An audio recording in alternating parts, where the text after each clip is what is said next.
Makam Syekh Maulana Maghribi atau lebih dikenal Syekh Maulana Malik Ibrahim adalah tempat peristirahatan terakhir dari anggota Wali Songo periode awal yang mendapat gelar Sunan Gresik. Beliau juga dikenal dengan sebutan nama Syekh Maulana Muhammad Al-Maghribi karena leluhur atau nenek moyang wali tersebut berasal dari kota Al-Maghribi, Maroko, Afrika bagian utara. Syekh Maulana Malik Ibrahim atau Syekh Maulana Maghribi menyebarkan agama Islam di Pulau Jawa, lebih tepatnya di Pulau Jawa bagian timur dan Pulau Jawa bagian barat, sampai beliau menghembuskan nafas yang terakhir pada tahun 1419 Masehi. Namun ada pula pendapat lain yang mengatakan bahwa Syekh Maulana Maghribi meninggal pada tahun 1465 Masehi. Makam anggota senior dari Wali Songo ini berada di kota Cirebon, Jawa Barat. Lebih tepatnya berada di Kasultanan Kanoman, Cirebon.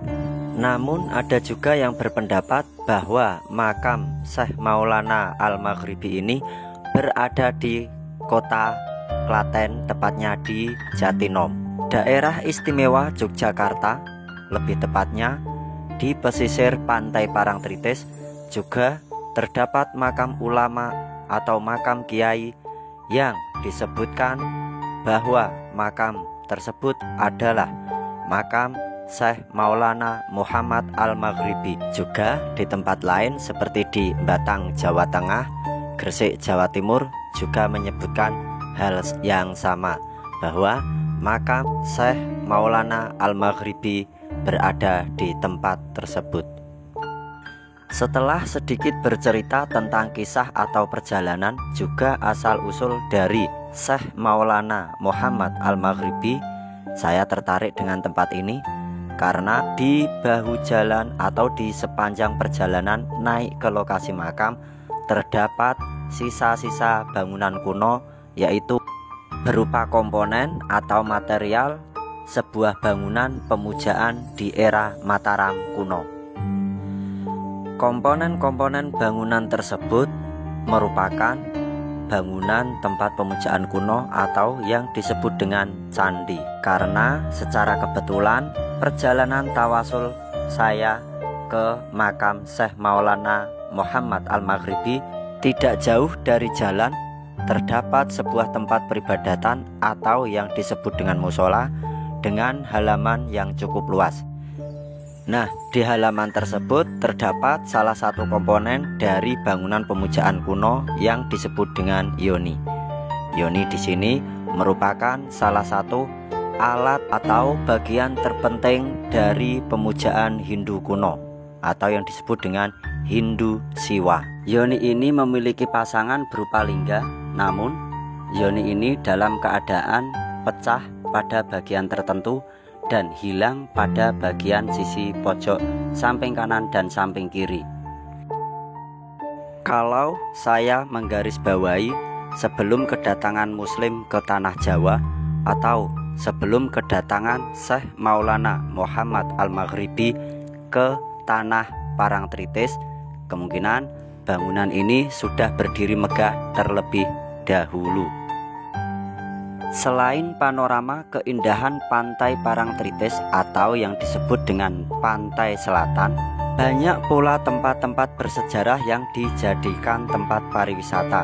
Contohnya tempat bersejarah seperti era Mataram Islam sampai masa-masa perjuangan bangsa Indonesia saat dijajah para Belanda. Bapak Sutopo selaku pakuncen atau juru kunci makam Syekh Maulana Muhammad Al-Maghribi kemarin pernah saya temui untuk menggali informasi tentang siapakah Syekh Maulana Maghribi sebenarnya dan asalnya dari mana, mendapat tugas apa di Pantai Parangkusumo ini. Beliau sempat bercerita, walaupun cuma sedikit keterangan yang saya dapat, bahwa Syekh Maulana Muhammad Al-Maghribi adalah salah satu ulama besar yang menyebarkan agama Islam pertama kali di tanah Jawa ini. Beliau juga menyampaikan bahwa Syekh Maulana Muhammad Al-Maghribi berasal dari kota Maghribi Maroko atau Afrika bagian utara. Beliau, Syekh Maulana Al-Maghribi, merupakan pembawa pesan yang harus disampaikan untuk penyebaran agama Islam di tanah Parangkusumo atau pantai Parangtritis. Disampaikan oleh Bapak Sutopo atau juru pakuncen makam Syekh Maulana Al-Maghribi.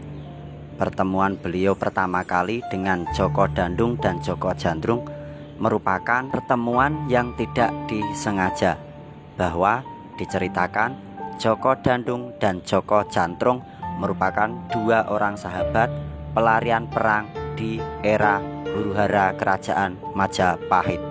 Singkat cerita dari Bapak Sutopo atau pakuncen makam Syekh Maulana Muhammad Al-Maghribi, bahwa Joko Dandung dan Joko Jantrung menjadi murid atau menjadi santri Syekh Maulana Maghribi, dan Joko Dandung juga Joko Jantrung diceritakan mendapat gelar nama Joko Dandung merupakan Syekh Bilabilu dan Joko Jantrung merupakan Damyaking.